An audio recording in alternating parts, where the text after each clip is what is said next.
This is about Claude, a daily digest of news and discourse about the AI I keep coming back to. Whether you're a budding power user or merely Claude curious, we aim to keep you informed and help you make sense of where Claude is headed. Last week, Andrej Karpathy posted what he called a few random notes from Claude coding, quite a bit last few weeks. It's not random, it's one of the most grounded, practitioner-level assessments of what's actually happening to software engineering right now. Karpathy isn't a hype merchant. He's a founding member of OpenAI, former head of AI at Tesla, someone who's been writing code professionally for over 2 decades. When he says this is easily the biggest change to my basic coding workflow in roughly 2 decades of programming, and that it happened over the course of a few weeks, that's not marketing, that's testimony. Today, the gains, the failure modes, the transformations, and the shadows. A senior engineer's field notes on a craft that's changing faster than most people realise. His headline observation. In November, he was doing roughly 80% manual coding with autocomplete, 20% agents. By December, that had flipped. 80% agent coding, 20% edits and touch-ups. 1 month, a complete inversion of how he works. I really am mostly programming in English now, he writes, a bit sheepishly telling the LLM what code to write. In words. There's something almost confessional in that phrasing. This is someone acknowledging that the craft he's practiced for 20 years now involves a fundamentally different relationship with the machine. But the confession comes with a verdict. The power to operate over software in large code actions is just too net useful. One of Karpathy's most striking observations is about what he calls tenacity. It's so interesting to watch an agent relentlessly work at something. They never get tired, they never get demoralized, they just keep going and trying things where a person would have given up long ago to fight another day. He describes watching Claude struggle with something for 30 minutes, making attempts, hitting walls, adjusting, trying again, and then finally succeeding. His phrase for this, a feel the AGI moment. What he's naming is something we've touched on before in the Ralph Wiggum episode. The power of naive persistence. But Karpathy frames it differently. It's not just a technique, it's a revelation about human work itself. You realise that stamina is a core bottleneck to work, and that with LLMs in hand it has been dramatically increased. Stamina as bottleneck. That's a reframe worth sitting with. How much of what we don't accomplish is simply because we run out of energy, patience or morale before the problem yields? Karpathy resists the obvious how much faster framing. It's not clear how to measure the speed up of LLM assistance, he writes. Yes, he feels faster at what he was already going to do, but the main effect is different. I do a lot more than I was going to do. 2 reasons. First, he can now code up things that just wouldn't have been worth coding before. The ROI calculation has changed. Second, he can approach code that I couldn't work on before because of knowledge/skill issue. This is the capability overhang in action. Not just doing existing work faster, but expanding the frontier of what's worth attempting. The ceiling rises. Here's where Karpathy surprised me.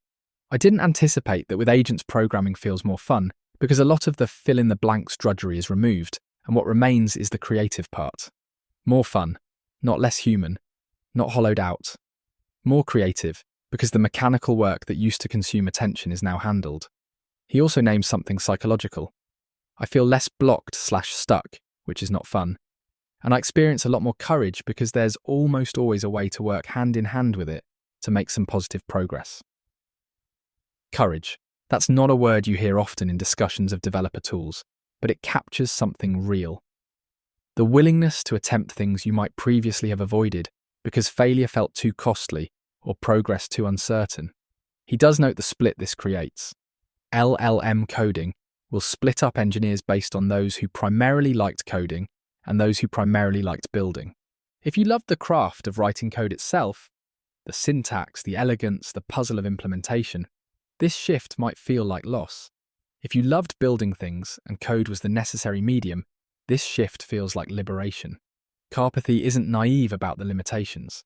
He provides what might be the most useful practitioner's catalogue of current failure modes I've seen. The models definitely still make mistakes, he writes. And if you have any code you actually care about, I would watch them like a hawk in a nice large IDE on the side. But here's what's valuable. He characterizes the kind of mistakes. They are not simple syntax errors anymore. They are subtle, conceptual errors that a slightly sloppy, hasty junior dev might do. That mental model, slightly sloppy, hasty junior dev, is actually useful calibration. It tells you what to watch for and how to supervise. He gets granular. The most common category.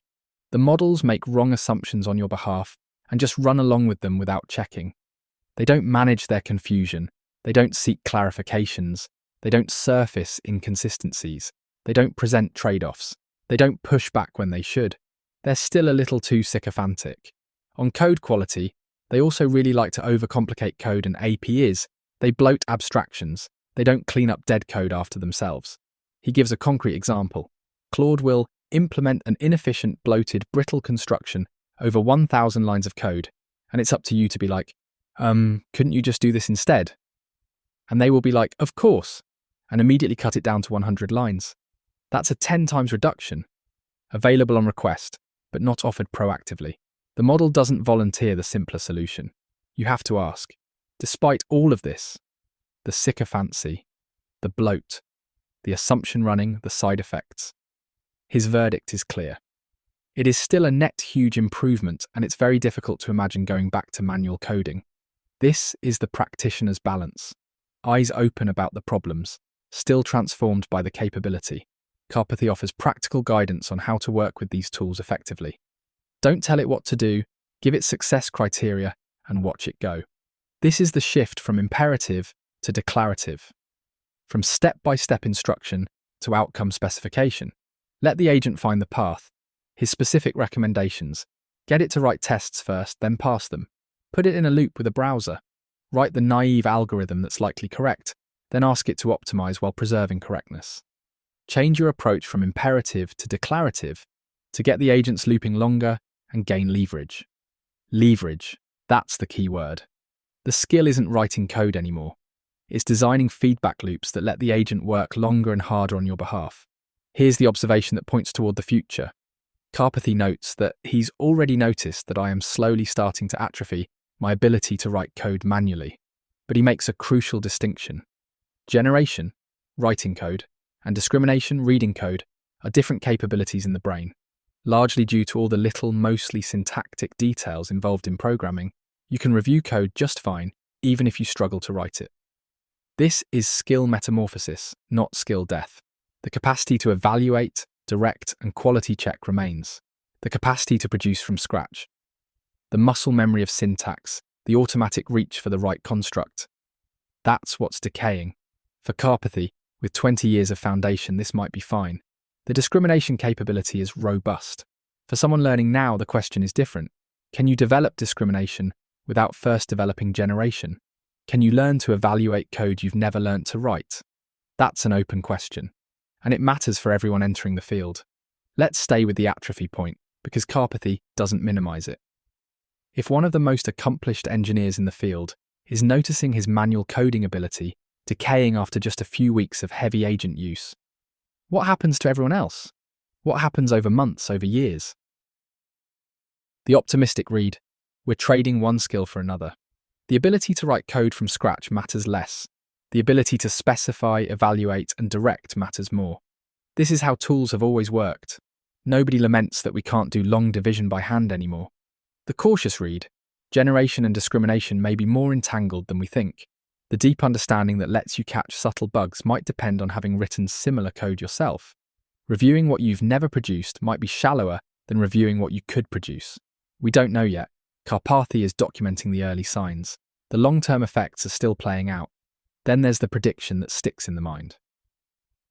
I am bracing for 2026 as the year of the Slopacolypse across all of GitHub, Substack, Arxiv, X/Instagram, and generally all digital media. Slopacolypse. It's a coinage that lands because it names something real. If the barrier to producing code, or essays, or papers, or posts drops dramatically, the volume explodes. Much of that volume will be low quality, generated quickly, reviewed poorly, shipped anyway. Karpathy pairs this with AI hype, productivity theatre. people performing transformation rather than achieving it. The appearance of leverage without the substance. This isn't doomsaying, it's pattern recognition. When production gets cheap, quality filtering becomes the bottleneck. The tools that help us sort signal from noise will matter as much as the tools that help us produce. Karpathy ends with questions, not answers. They're worth holding.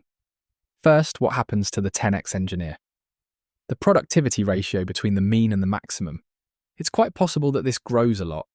If the leverage is highest for those who already know how to direct it, the spread might widen, not narrow. Second, do generalists increasingly outperform specialists? His intuition, LLMs are a lot better at fill in the blanks, the micro, than grand strategy, the macro. If that's true,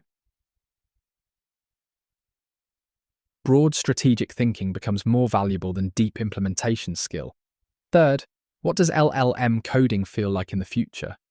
Is it like playing StarCraft, playing Factorio, playing music? I find that question genuinely interesting. StarCraft is real-time strategy, micromanagement under pressure. Factorio is systems design, building machines that build machines. Music is expression, channeling something through a medium. Each metaphor implies a different relationship with the tool. We don't know yet which one is right. Maybe all three, depending on the task. His summary: LLM agent capabilities, Claude and Codex especially, have crossed some kind of threshold of coherence around December 2025 and caused a phase shift in software engineering and closely related. And then the observation that frames the year ahead. The intelligence part suddenly feels quite a bit ahead of all the rest of it. Integrations, tools, knowledge, the necessity for new organizational workflows, processes, diffusion more generally. The capability is here. The integration is lagging. 2026 is the year the industry metabolizes the change. A 20-year veterans field, notes on a craft in transformation. What Karpathy describes isn't hype and isn't elegy. It's something rarer. An honest accounting from someone with the credibility to deliver it. The gains are real. Tenacity, expansion, fun, courage. The failure modes are real. Sycophancy, bloat, assumption running. The shadows are real. Atrophy, Slopacolypse. The uncertain path for those just learning. The craft is changing. The question is what kind of practitioners we become on the other side. That's all from us. Neil and Claude, thanks for listening. We'll catch you tomorrow.